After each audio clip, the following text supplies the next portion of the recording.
Hello everyone, welcome to Aristo's virtual learning series. So far, we have discussed about anatomy and physiology of four body systems with our previous modules. Now, we are going to focus on our core therapy area. As you all are aware, anti-infective is the major forte of Aristo. So, first let's understand the basics of anti-infective. Another widely used term for anti-infective is antibiotic. These are the drugs which are used to treat the infection. Now you will ask, what is infection? So infection is the disease caused by harmful microorganisms. So there is one specific term which is used for these harmful microorganisms, and that is pathogen. So pathogens are nothing but harmful microorganisms. There are different types of pathogens available in our nature, such as protozoa, fungi, bacteria, and virus, out of which we are going to focus or learn about bacteria. Bacteria are microscopic single-celled organisms which survive in diverse environment. Bacteria has a simple structure. It is generally surrounded by two protective covering, that is cell wall and plasma membrane. Bacterial cell contains genetic material and ribosome. The long whip-like extension is called as flagella. Now we are going to understand the important structure of bacteria along with its role. Cell wall. Cell wall is the outermost covering of bacterial cell. Cell wall gives shape and rigidity. If we magnify the structure of cell wall, so this rigidity or strength to the cell wall is provided by one substance that is called as peptidoglycan. So peptidoglycan is responsible for the mechanical stability of cell wall. Linear chains of peptidoglycan are held together with cross-linking by transpeptidase enzyme. This transpeptide is also known as PBP, that is penicillin binding protein. So, peptidoglycan and transpeptidase both together are responsible for the mechanical stability or strength of the cell wall, which is very essential for the survival of bacteria. Bacteria contains a single molecule of double-stranded helical DNA as genetic material. It either floats freely in twisted thread-like mass, which is called as nucleoid. Genetic material or this nucleoid is responsible for controlling all the functions of bacterial cell, and it is very essential for the survival and reproduction of bacteria. Bacterial ribosomes are the spherical unit where the protein synthesis, that is formation of protein, takes place by using the information encoded by the ribosomal RNA. Bacterial ribosome is made up of two subunits, namely the 30S subunit and 50S subunit. Bacteria is able to cause infection in human being. If we want to win over this bacteria, we must be aware of right target sites. So let's understand the target site where we can hit the bacteria with our antibiotics. So the first target site is cell wall. So there are certain antibiotics which are interfering or inhibiting the cell wall synthesis and thereby able to kill the bacteria or stop the growth of bacteria. And the examples are like megacv, montas, and azinam in our division are acting on the cell wall. The second target site is ribosome, which is a protein factory, and drugs like micacin and azevent are working on this target site. Then the third one is the nucleus, or you can say genetic material. So the drugs like Omsef and particularly ofloxacin in Omsef acts on this target site. In battle, it is necessary to understand about the enemy which we are fighting with. So let's understand this pathogenic bacteria with its classification. So bacteria are classified on the basis of two criteria. The first one is the oxygen requirement for survival, and the second criteria is the characteristic of cell wall. On the basis of oxygen requirement, bacteria divides widely in two major groups. First one is aerobic bacteria. So these are the bacteria which require oxygen for the survival. Most of the bacteria fall into this category, whereas there are certain bacteria which don't require oxygen there for their survival, or you can say they are survived in absence of oxygen, and it is known as anaerobic bacteria. There are very few members who belongs to this family of anaerobic bacteria. Cell wall characteristic is another way to classify bacteria, and it is done with the help of Gram staining method. It is nothing but unique coloring technique developed by scientist Gram. So we'll be focusing on the end result of this Gram staining method. With this picture you are able to identify different colors, and these different colors are nothing but representation of different group of bacteria. So the bacteria which adopts blue color are grouped as gram positive bacteria. Bacteria which acquires red color as grouped as gram negative bacteria, and there are some bacteria which are colorless.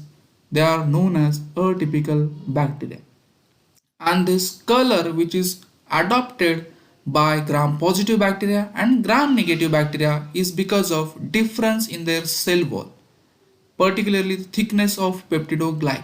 So this color ultimately is absorbed or adopted by peptidoglycan, whereas atypical bacteria are not having typical characteristic of peptidoglycan cell wall. So because of absence of peptidoglycan, they don't acquire or adopt any of the. So bacteria are widely classified in two classes, that is anaerobic and aerobic. Most of the bacteria fall under the category aerobic. That's why it requires further division, which is done with the help of gram staining. And as a result, there are other three categories which are there are gram positive, gram negative and atypical. So in totality, there are four different groups of bacteria are available, namely anaerobic bacteria, gram positive bacteria, gram negative bacteria and atypical bacteria. So here are the different members of these groups. So in gram positive bacteria, some examples are Staphylococcus aureus, Streptococcus pyogenes and Streptococcus pneumoniae. The gram negative, which are dangerous one, are Klebsiella species, Escherichia coli, then Acinetobacter baumannii and Pseudomonas aeruginosa are the major culprit. Then Salmonella typhi, Shigella dysenteriae, Haemophilus influenzae and N. meningitidis are the member of gram-negative family. In atypical, some examples are Chlamydia pneumoniae, Mycoplasma pneumoniae, Ureaplasma urealyticum, Chlamydia trachomatis and Mycoplasma genitalium. And to anaerobes, few members are bacteroids, Peptococcus and Peptostreptococcus. Whenever patient visits doctor with some symptoms, and if doctor identify that there is infection, so doctor will prescribe some anti-infectives along with other supportive medications. While prescribing antibiotics, doctor looks for certain criteria such as activity of antibiotic and pharmacokinetics profile of antibiotic, which are related to the chemical structure, and the third criteria is resistance. First criteria, spectrum of activity, talks about coverage of antibiotic. Depending on that, there are three classes. First one is narrow spectrum. If antibiotic is able to cover any one of the class of bacteria, it is known as narrow spectrum. If antibiotic has capacity to cover two classes, maybe gram positive, gram negative, or gram positive, atypical. So that antibiotic is known as broad spectrum antibiotic, and if antibiotic has capacity to cover more than two classes of bacteria, it is known as extended spectrum antibiotic. Antibiotic which belongs to any of this class is a good drug for treating infection. The second criteria is pharmacokinetics. It related to the property of drugs. How my body is going to respond to the drug which is consumed. So the first criteria is bioavailability, which talks about the amount of drug available to show its action. And higher the bioavailability, better is the drug. Second criteria is MIC, which stands for minimum inhibitory concentration. Lower the MIC, better is the drug. Then Cmax talks about maximum concentration of drug. Higher the Cmax, better is the drug. Then Tmax talks about time taken by drug to reach Cmax. So lesser the Tmax, better is the drug. Then half-life, longer the half-life, lesser is the dosing frequency. And another criteria is ppb, that is plasma protein binding. So if higher the ppb, lesser the dosing frequency. So out of this, half-life and ppb are the two criteria which will decide the dosing frequency of drug. So the drug can be given OD, BD or TID depending on the half-life and ppb. Antibiotic is prescribed by doctor to treat infection and thereby resolution of symptoms seen in the patient. So we can say that it provides cure from disease. In this case, the bacteria is susceptible to the antibiotic which is prescribed. Another case, even after taking antibiotics, symptoms will persist, disease will progress further. This may be because of inadequate dose of antibiotic, maybe inappropriate drug, or it may be because of resistance.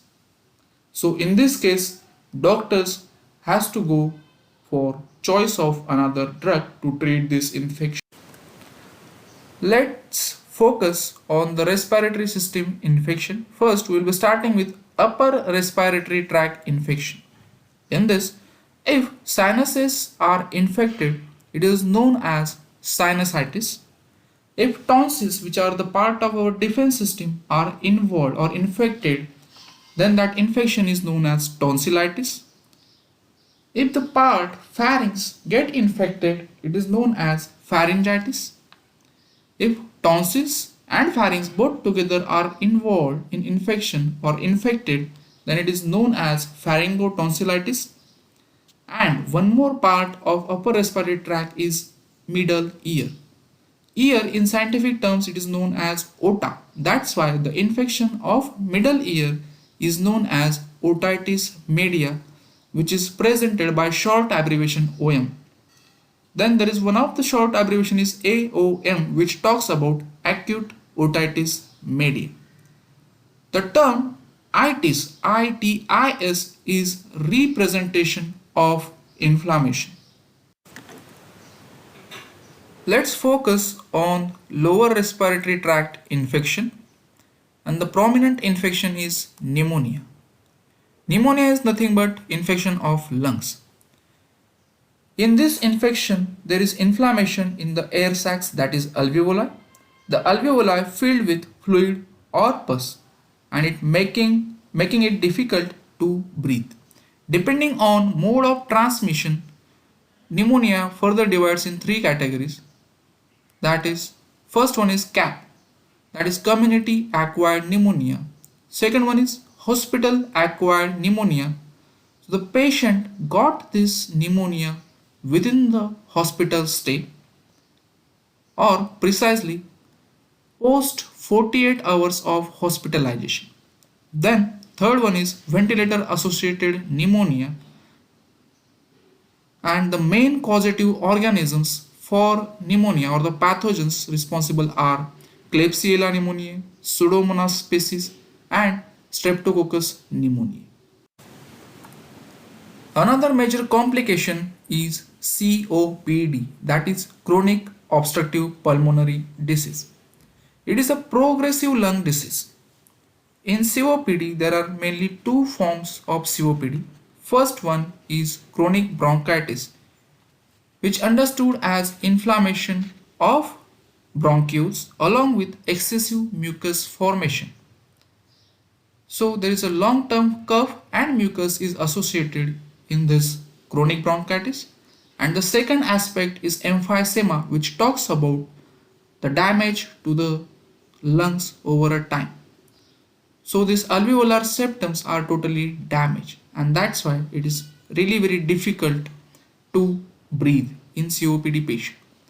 The main symptoms are poor airflow, shortness of breath, cough along with sputum or mucus. Now we'll be focusing on some main gastrointestinal tract infection. And the first one is typhoid. Typhoid is also known as enteric fever as it originates from small intestine, and the another term for small intestine is entero. Symptoms of typhoid are like high fever, there will be stomach pain, abdominal pain, patient may feel weakness, and there may be episodes of vomiting as well as loose stools.